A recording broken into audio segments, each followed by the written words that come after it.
After a year of monthly Twin Peaks conversations, John Thorne, one of Twin Peaks' greatest scholars and the founder of the infamous Wrapped in Plastic magazine of the 90s and early 2000s, has become my first repeat guest. I had him on for Halloween 2021, and we discussed many of the ideas that would go into his brand new book, Ominous Whoosh, A Wandering Mind Returns to Twin Peaks, which was just published. Now we'll discuss the results. From how he organized the material, a series of fascinating themed interlude essays breaking up an episode by episode analysis, as well as explore some of the questions we haven't dug into as deeply in the past, and also some further investigation of familiar topics. John is not only a repeat guest on this particular podcast, he's been a frequent subject on my site for years, starting with a series of print interviews in 2014, covering Wrapped in Plastic, The Missing Pieces, and the announcement of the return.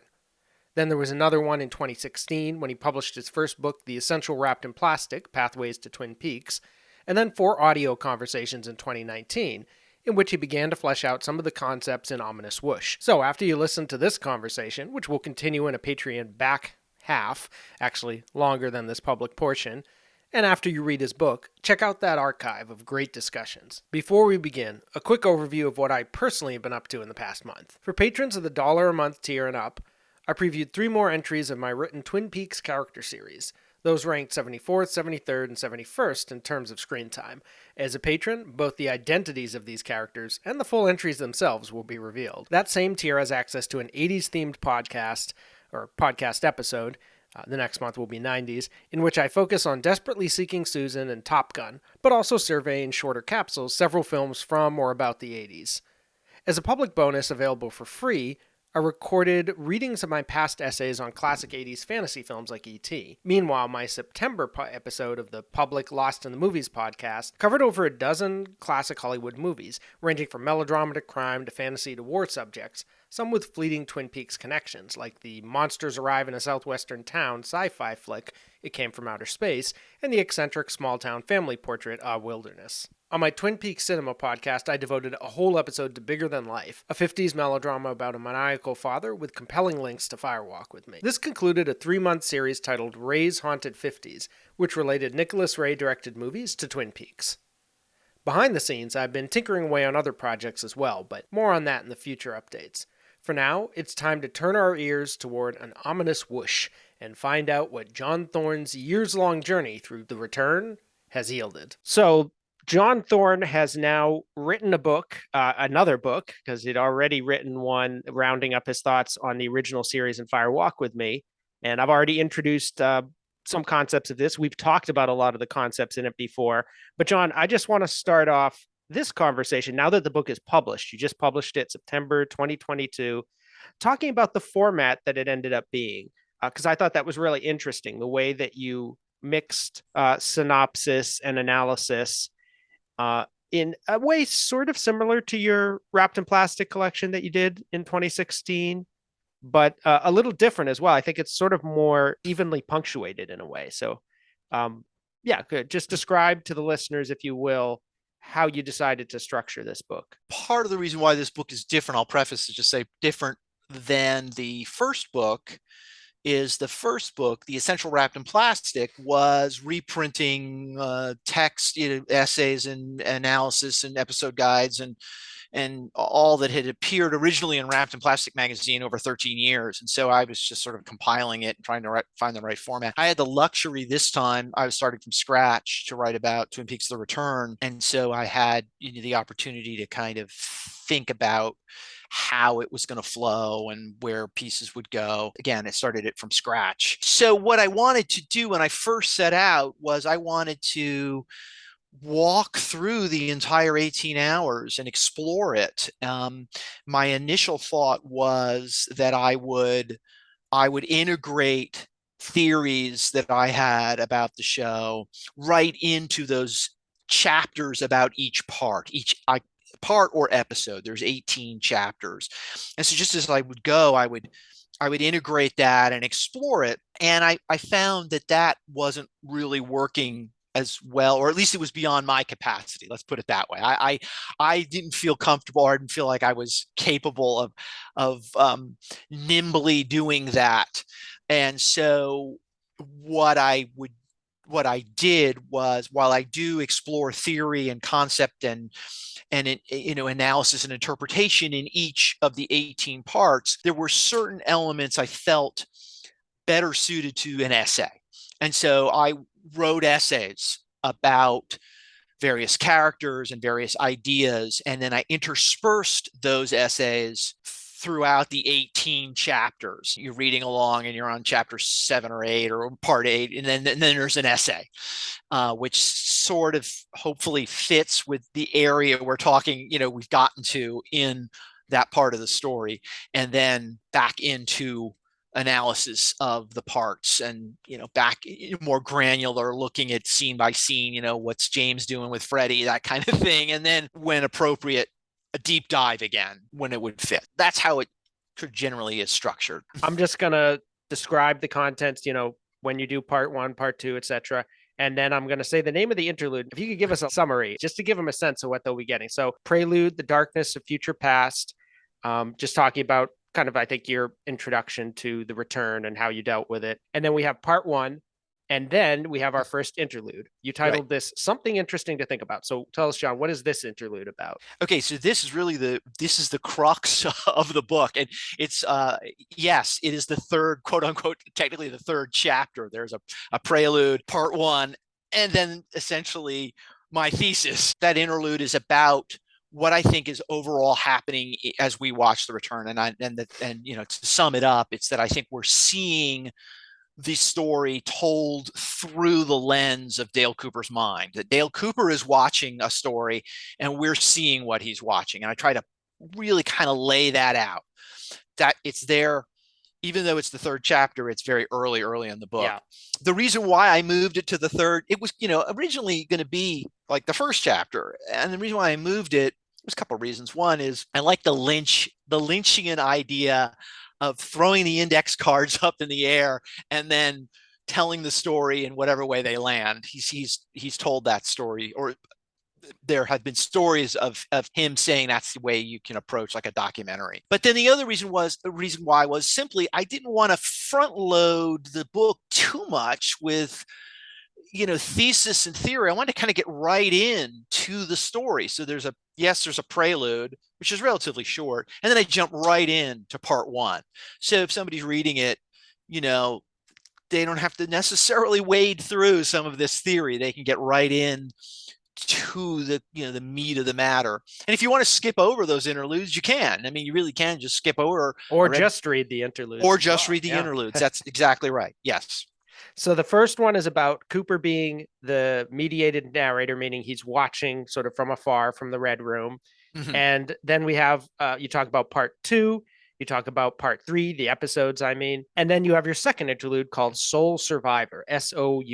So what is that one? My effort to try to explain the different Coopers that are in the story. That you have Mr. C, who's the evil Cooper, and you have Dougie, who's the good Cooper out in the real world. This kind of all stems from the idea that when we, way back before the return existed, in Wrapped in Plastic, Craig Miller and I were kind of trying to determine what had happened at the end of the series, and the idea was that Cooper had divided into two beings. There was a bad Cooper out in the world, and there was a good Cooper trapped in the Red Room or the Black Lodge or whatever. And that's kind of confirmed by Andy Blackburn in Fire Walk with Me. And the good Dale is trapped and he can't leave. So I was struggling a little bit with that. Is like, if there is a good Cooper out in the world, Dougie, and there's a bad Cooper, then what is the Cooper that is left in the Red Room? Because that's a third Cooper. This interlude is my effort to say that essentially it's the soul, or the mind and soul of Dale Cooper, that's trapped in the Red Room. And two physical entities are therefore out in the real world, and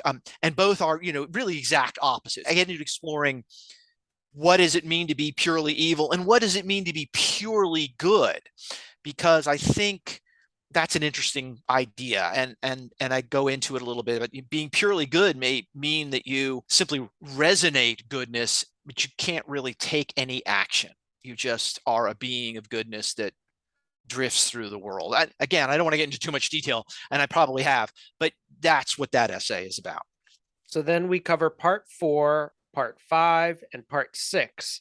And now a third of the way through the series, you pause for interlude 3, your essay, which you titled Leave Her Out of It. So who is her? And that is Judy. And that essay owes a lot to you, actually, Joel, because we had a conversation years ago about what is Judy in The Return, trying to figure out, is she actually a character? The implication is she might be. Or is she something else? Is she just a label? Judy have something greater meaning? This is my effort to say that Judy is another word for Garmonbozia, which is pain and sorrow, pain and suffering. Conceptually, Judy represents trauma. And so I wanted to kind of lay that out somewhat early before we get into the confusion of what Judy might be later in the story. So after that, we have part 7, your coverage of part 8. Although I should note you've got a little bit of a addition that you don't list in the table of contents between part 7 and 8. That's right. Do you want to describe that, or should I? From my impression, I'll give you my impression first. I would love your impression. Yeah, my impression was that it was the non-dialogue subtitles, but then there was numbers in there too that I don't know if they were license plates or it's like a big block of text, and yes, it is. So that was what. Yes, that was what I thought it was. Am I correct? Or because it was like absolutely... sound effects and things like that. It is mostly sound effects, but it is also a lot of bizarre text that appears either computer screens or license plates or addresses. Okay. Well, let's pause here for a second. The first person who's yet to ask me about it. Okay, good. So what was your feeling when you saw that? What was your impression? I was intrigued by the mystery, and I thought it was almost like cut up poetry or something, right? Like a Burroughs thing or something. So then it was sort of trying to figure out, and then reading through it, and it's hard to read through a big block of text. Like you have to kind of like reboot every few lines, right. I find you can't, unless maybe if you're reading it aloud, it lets you do it. But if you're reading it on the page, you have to stop, pause, and reboot. And it's worth doing because you pick up it's sort of like, it's almost like the Cooper buried in the garble in exactly season 2. It's like, here's a ominous whoosh, which is the title of the book. Right. Here's this thing, here's this little detail, and you kind of notice things. So it's sort of like hunting for buried treasures. There's definitely that. But the placement of that piece of text, which is short, by the way, for anyone who hasn't seen, it's only like 3 pages, like it's very, very short, is deliberate. And do you see where I placed it? Oh yes, I mean where the atomic bomb would be, basically. Yeah, exactly. So what I was trying to do, I'm gonna tip my hand here, although there's some other deeper meaning to, I think, to why I put this here. I don't want to be, certainly not an artist, of Lynch's caliber or anything, but someone once wrote, as I've done my studies in criticism over the years, and when I was doing my graduate work, one of my thesis advisors told me about good criticism. Perhaps he said great criticism, and I certainly won't claim to be great criticism. Good criticism attempts to install in the reader the feeling that the work you're talking about had, or attempts to reflect the work that you're discussing or analyzing.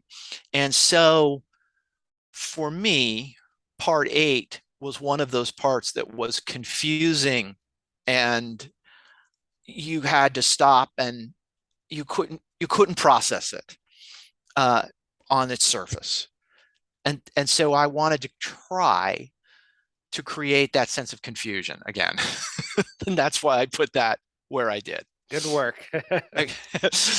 And after part 8, the next interlude essay is 10 is the number of completion. So what is that about? Okay, and that is near the middle of the book, though somewhat in the first half, perhaps the second most or equally as important thesis of the book, and that is what I believe Laura Palmer's new role is in The Return. And I put it after part 8 because we see in part 8 that she has been essentially what looks like she's been created by the firemen in this other realm and sent to Earth. And so if we look at it somewhat literally and not metaphorically, what does this mean? And so for me, I was, intrigued by this new redefinition of Laura Palmer, and perhaps she's got a different role now than we thought of before.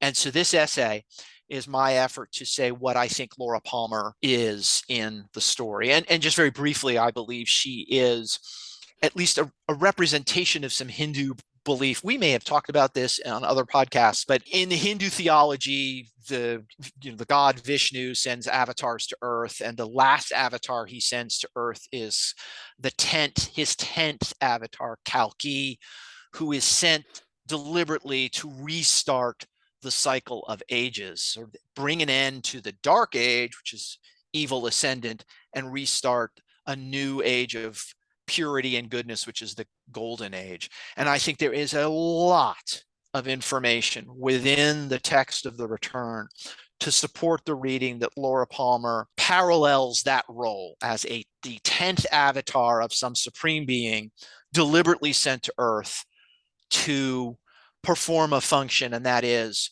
to end the dark age and bring about a new age. So again, I won't go into more detail than that on that, but that is placed there because of the data we receive in part 8, which is somewhat confusing. So that concluded Act 1, as you categorize it. You divide the Return into 3 acts, and then Act 2 begins with Part 9. Then you cover Part 10, Part 11, Part 12. So a big chunk of episodes there in a row where you're just describing, with some analysis quickly mixed in, but mostly sort of describing what we see, breaking it down, and all of that.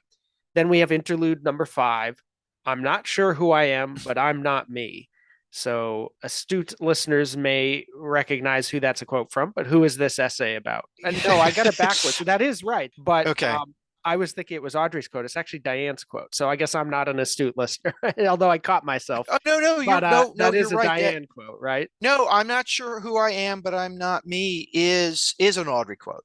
It is. You're correct. It is an Audrey quote. No, and I'm sorry. Well, I shouldn't have second guessed myself. No, you were right. When we're in Act 2, as you say, I'm talking about Act 2 here, which is for me parts 9 through 15, which is sort of a plateauing in the story where things kind of spin in place a little bit. There aren't as many essays there because the first act, the first third of the Return, is setting a lot of stuff up story-wise, and also then I need to put essays in there to help kind of define what I think is happening. The last third of the story, which is Act 3, is only 3 parts, 16, 17, and 18. There's 2 essays in there.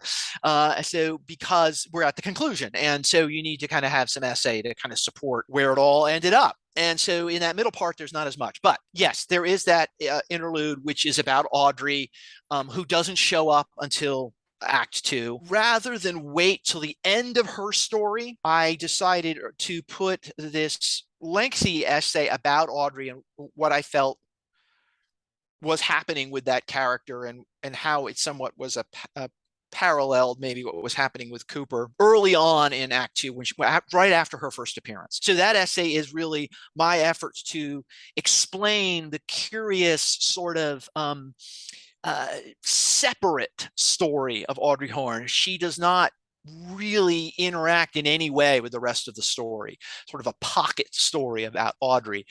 That essay is explained why that story ended up the way it did, and then what is happening to that character.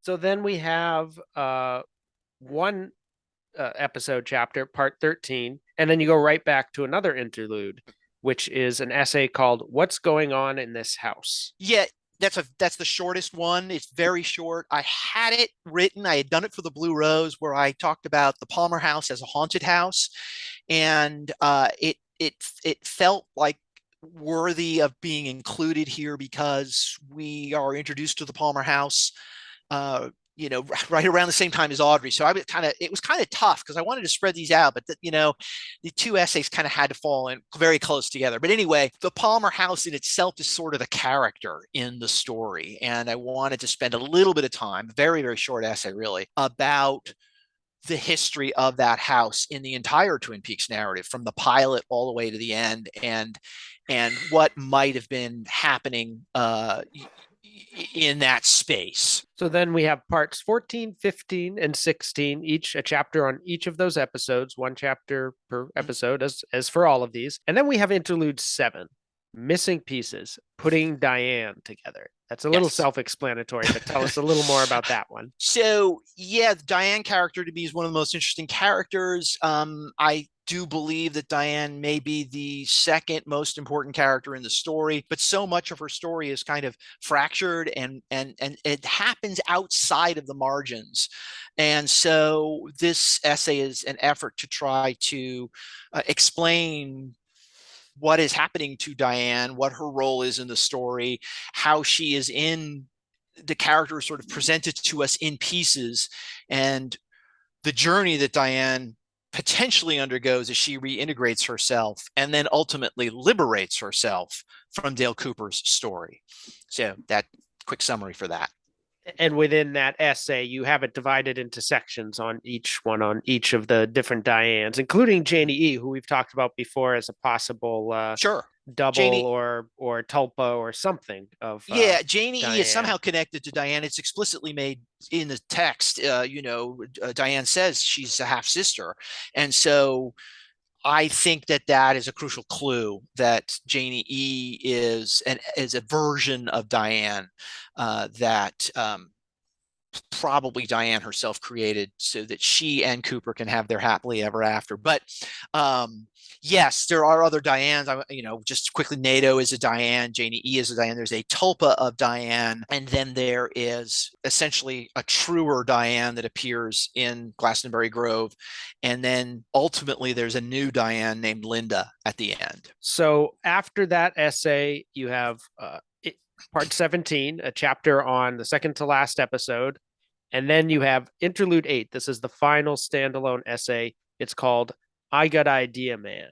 So tell us about that. Yeah, and I will say that 16, 17, and 18 are a little different than the other parts. As I got to the end, it became necessary to become a little more essay-like in those parts as well, because so much is coming to a head there. And so you probably noticed that I do kind of spend some time discussing themes and ideas and approaches in those other chapters as well. I Got Idea Man is essentially the conclusion. Arguably it should be after part 18, but I like I did with the introduction, I put it in, after part 1, and I put the conclusion after before part 18. And it is essentially the idea. What I try to explore here is how I think Lynch creates his art in conversation with the viewer, and the idea that he wants us to participate with him in making meaning out of what we're watching. And so we've got all these 17 parts so far, and I think Lynch has shown us in these 17 hours that he's kind of meeting us halfway, but only halfway, really. We have a responsibility in some ways as the viewer to kind of converse with him in the text and find our own comfortable meaning with what we're watching. Some of us may not like it, which is also fine, and some of us may find a myriad of ways to interpret it, which is also fine. This book is one. So this last interlude, this last essay is essentially the conclusion. How Lynch is making art and how we function within that process of him making art. And so that's how it ends. And then there's a part 18. In part 18, you end just like the show ends, with that scream outside the house, and your interpretation of that, which ties into your overarching thesis about this being the end of ages. And I'll just note, I think the two ideas we discussed most in our previous Twin Peaks conversation were the idea of this ending the Iron Age, the Dark Age, and beginning a new Golden Age. We might touch on that a little more, but I think we covered pretty thoroughly my questions about it, my frustrations about it, my interests in it, all of that. And then also the idea of Cooper, and specifically being the mediated narrator. And some of the questions I had about how well do we know Cooper in a way that would sort of justify that? Like, does he have, because he sort of becomes more diffuse as the show goes along, like, is he a strong enough narrator in that sense? And kind of having an interesting exchange on that. But those ideas sort of come together in your interpretation of part 18, which, just to summarize, is basically that Cooper has fulfilled his mission, programmed by the firemen to bring Laura to the Palmer house, but he doesn't understand why. He's sort of screwed it up a little bit in the process by not making Diane comfortable, not bringing her along and losing her. And so he sort of almost drifts there in the end, and it's up to Laura to maybe hear the sound and do what she's supposed to do, which is scream, which you believe ends this dark age and Yes. opens up a golden age, which is post the film. And we talked about that as well. Gee, Right. is the end of Fire Walk with Me the proper ending? And you felt like, well, that was sort of more of a middle step on the way there. So we'll dig into some of that a little more in terms of what I got specifically from your book. But I also just had some other questions, some things that we didn't talk about as much in the past. We'll talk about that in this next part. Before we get on to some of those bigger questions, tell me a little bit about how you mentioned that initially it was just going to be synopsis and then you added the essays in, but did you play around with it, move certain chapters around? Like what helped it reach its final form in this way, where the interludes came where they did? And like, I guess Yeah. specifically too, the Judy one was I remember being a little surprised that was so early. Again, I was going to write my way through the entire 18 hours and try to fit all the theory in, we just in as sort of trying to make it feel natural, like it was just like, oh, and now I'll talk about this. And also, for some time I thought I was going to withhold the idea that Cooper was the mediating presence, that we were seeing the story through his eyes until the very end of my analysis, is sort of like a big reveal, and okay, now voila, it all makes sense. And that didn't work for me. It didn't work. I couldn't get it. And I had a few people who had looked at a few chapters who gave me some input, and I thought, okay, I really do kind of need to set some things up early on. And the Judy one, I think, probably moved around a number of times, and I forget exactly why I put it where I did, trying to create some sort of balance and some sort of spread so that it wasn't too many essays in a row or too many Yeah. part synopses in a row. I think thematically it works after part 6 because part 6 is sort of a traumatic episode. So many bad things happen. Even if Judy is not mentioned in it, it gives you sort of a nice in for that. Yeah, I think it's part 6 where the boy dies in the intersection, and Yeah, and that's why I put the Judy. If you're right, it felt right there because there was so much pain and suffering and sorrow being fed into the universe. It felt like, okay, we need to kind of get this discussion of Judy here. So and I guess one other thing, when you're asking me about the overall structure of the book, when I was writing through the 18 hours, I and I've said this in other podcasts, I wrote about just about every single scene that is in the 18 hours. And I mean, like, when Diane and Cole share a cigarette, I wrote about it. And then when I finished, I looked at it and I realized there's just so much here, and a lot of it was extraneous, at least for what I wanted to do. Some of these scenes that I had essentially I cut them out. I honed it down.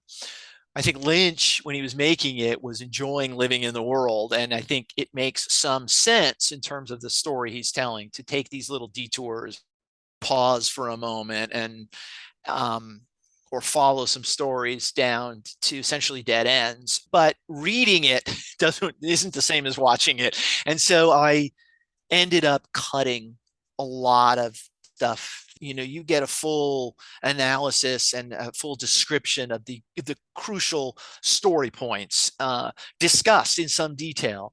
It's just Jerry Horn's running through the woods. I didn't bother to detail it there. I sum it up later. So anyway, that was the approach. yeah, that makes sense. And I thought it was a good kind of mix. The analysis, it was pretty breezy, or the synopsis rather, it was pretty breezy. It kind of interwove the broader ideas, and sometimes it would even sort of dip back into things you discussed in the essay, but sort of within the context of the episode. One thing I actually wanted to ask you though, thinking about all this, so like the Judy stuff, the idea of Cooper, the good Cooper and the bad Cooper, and how they divide, the idea of a Cooper who is, you know, the point of view of the storytelling, even though we don't see him. Also, the question of Laura and what her role, her active role in the narrative. I think those four ideas, but also other things scattered throughout the book, have very strong roots in essays you wrote in Wrapped in Plastic on the original series. I think in all of those cases, though, they evolve from that. So, do you feel, obviously, there's been sort of a journey in some of your ideas? Are there any things you'd feel comfortable saying you got just flat out wrong, if that's even the right word? Or maybe you got it right for the time, but when the return came out, it no longer it was sort of negated. Like, because I know Scott likes to sort of give you a hard time about the Chet Desmond stuff, which you defend in the book. The idea that no, Chet Desmond and him being a proxy for Cooper and Firewalk with Me, that still works, even though they mention his name in the show. But are there things that you feel like you would not take back, but like you feel are no longer a sort of a adequate or appropriate, say even for that original material? Like, obviously some things changed, like Lynch and Frost meant one thing and then they maybe changed their mind and made it mean something else, but are there things that you feel like with the full series and time to meditate on it were like, no, actually that's something that I kind of missed or had to readapt? Well, you basically you answered some of it in I your may question, have, and yeah. no, and that's fine. I mean, because I think it's true of Lynch too that he meant one thing at one time and then he changed his mind later. And so when you're analyzing a text that evolves, you're right. Well, say you're right. You come to a conclusion about something that you're comfortable with at that point in time. When you get new material later, you realize, uh-oh, was I wrong? No, I wasn't wrong. It's just Lynch has changed, the playing field a little bit. And so to answer your question, the idea of Cooper dividing into two beings at the end of the original series, and then of course Firewalk in these, says there's a good Cooper and there's a bad Cooper, and the good Cooper is trapped. Um, that I would probably want to go back, and in that Soul Survivor interlude, I Yeah. kind of say, well, we thought we had it figured out, and we didn't imagine the way Lynch and Frost might think about what does it mean to be purely good? Because Craig Miller and I had this debate in the pages of Wrapped in Plastic. What does it mean to be purely good? I said, that Cooper would be handicapped if he was purely good, and Craig said, well, he'd be a superhero Right. if he was purely good, and and we and were the both we were both right. right, So, and the idea was, this was actually, this is funny because in some ways many of your ideas I sort of agree with part of, and then I go off in a different direction for part of it. I feel like mhm. this is one of the ones I was most on board with, and it's the one that's like most flatly, um I would say rejected necessarily, but pushed aside for something else, at least in the return, which is the idea that the Cooper that's left behind or let me put it a different way. It's the idea that the doppelganger is like branched off from Cooper. And uh, I mean, I think you make an interesting argument for how we can still sort of view that to be the case in the return. But I think the idea that something separated out from Cooper and became the doppelganger it's not presented in the way that I thought it might be in the return. And I always felt a little, I think we've talked about this a little before, but in a way, it was almost a little bit of a disappointment because it leaves us with that question, which is something that I've struggled with your theory of the mediated narrator of like, well, who really is Cooper? Because Mm-hmm. when we dealt with like Leland and Bob, I think Firewalk with Me fleshes it out in an interesting, compelling way where it's like, no, Leland is implicated with Bob. It's all sort of part of this, you know, this persona. And with Cooper, we don't really quite ever get that. Like, we don't get a sense of that how he would be responsible for Mr. C, or even if Mr. C is sort of a mutation of him. It certainly shares some of his personal qualities, but I think season 3 leaned more heavily on the idea of the doppelganger as just a separate being than I thought it would. That is a great question and a great idea to explore. And I can't say for sure if I've got it figured out. But one thing that happened to me when I was in part 17 and I was talking about part 17, this whole idea, and maybe I'm stepping back a little too far from your question, but I think it's important. No, I think It I know where you're going with this, and I so, like it. so we never really had what we expected to have happen, is that we would have this confrontation between Cooper and Mr. C. I think we all assumed that Cooper's going to face off against his other, his doppelganger.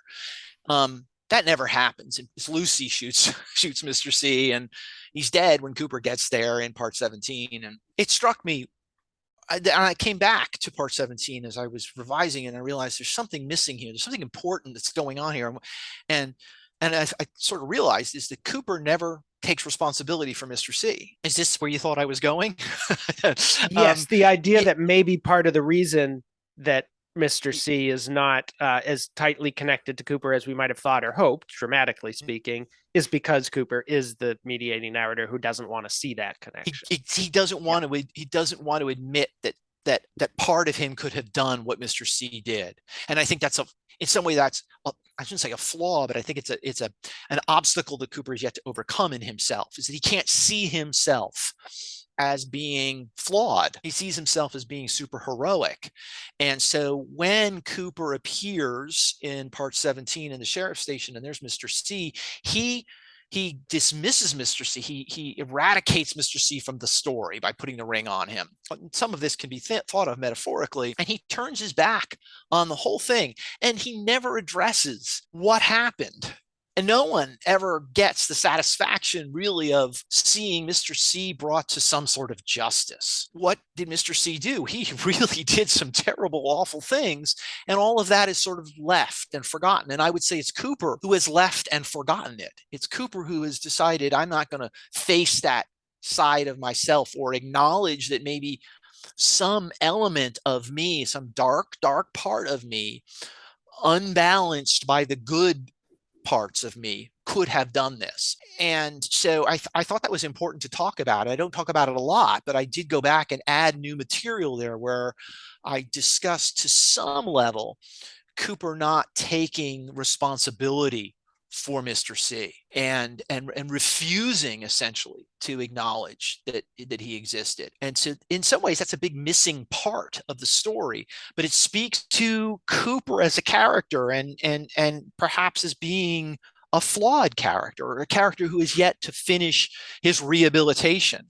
He just, especially in part 17, starts in 16 and it goes through 17. I make the argument that the Cooper we see is an exaggeration, hyperbole, and I compare it to the Betty character in Mulholland Drive, who, for the first 2 hours of Mulholland Drive, we see what is essentially a very exaggerated character in Betty. She's not really grounded. She's too good to be true. And that is true of the Cooper we see in part 16 and 17. It's too good to be true. And I'd argue because he's not true. It's the Cooper wants us to see. And Cooper won't look at his true self, and he won't show us his true self, if that makes any sense. Yes, I think so. I think the use of Cooper as a kind of intermediate presence, or I guess media, I don't need to change the words, mediating narrator. Mm-hmm. I think it helps work through some of the, if limitations is the right word, maybe the limitations of the story. Whether or not we're rationalizing it, it seems like it lends a helping hand in that way. Well, Um, one thing, just real quick, and I don't want to get too far off on this tangent because we sure. could spend hours Oh, I'm talking about sure. this, and we have talked about this before, is the idea that there is creative impulses that are working against each other here, perhaps with Frost seeing Cooper one way. Frost has described Cooper in his early discussions of the character was he was a Sherlock Holmes like character. So Yeah. he was in Sherlock Holmes, if you've read the Sherlock Holmes stories, I've read quite a few Sherlock Holmes stories. He's almost like a robot. Sherlock Holmes is. He doesn't. He's superhuman in many respects. Frost was drawn to that kind of character, and I think Lynch sees Cooper differently. And so what you have is you have a text that Frost and Lynch wrote together where Frost probably felt the character was a certain way. And then you have Lynch taking that text and shooting it, and Lynch showing us a character that he thinks of differently than than Frost. And so Yes, I you agree have that totally. conflict going on there. So I didn't explore that a lot. I put footnotes in and I try to touch on it here and there, make sure that, hey, I'm not ignoring this. The creative, I'm trying to think of the right word here. It's not creative conflict, but the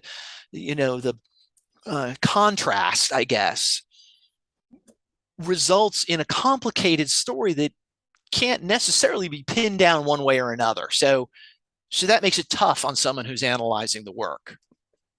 So I've got a couple areas I want to explore next, and Yeah. then a bunch of questions that we'll sort of work through as much time as we have. But this is the point where I'm going to transition to the Patreon mode. So before we get to that, I just wanted you to let the listeners on YouTube know where they can get this book, where they can find your other work, and where best to follow you in general.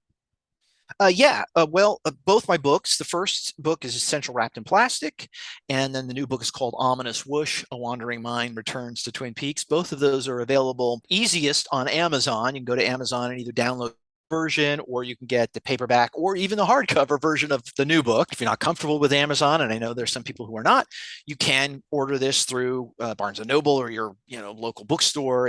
They can get it, and so yeah, you can order those two books. I've also worked. Obviously, I used to work on Wrapped in Plastic, which is no longer in print, and I'm working with Scott Ryan on the Blue Rose magazine, which a new issue is coming out as we speak now. So there's that, and then you can follow me on Twitter at Thorne Whip. That's THORNEWIP.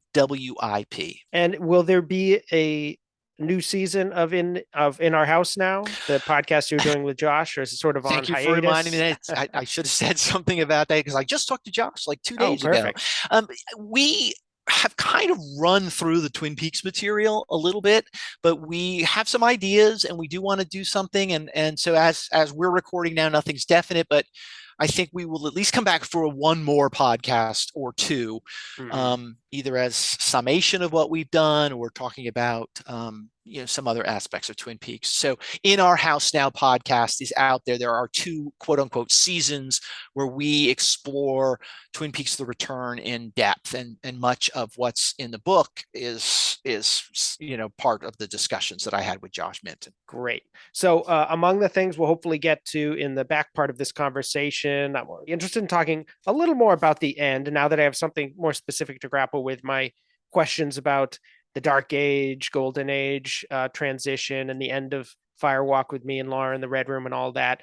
But the two things I want to start with are Sarah Palmer, which we'll get to in a bit. And before that, even since we were already talking about Cooper, let's talk about the mechanics of how you feel this mediated narration works, because that really intrigued me. And we're going to pause the public part of the conversation there. You can continue listening to this additional material on Patreon by joining for $5 a month, so that you will get not just access to this back part, but also the back parts of all the conversations I've had in the past year and the upcoming ones as well. So make sure you check out John's book. The link is in the show notes to purchase that and follow up on these other conversations, because we've talked about Twin Peaks quite a lot over the years, and there's a lot to say about it. Thank you for listening, and see you in a month for the next Twin Peaks conversations.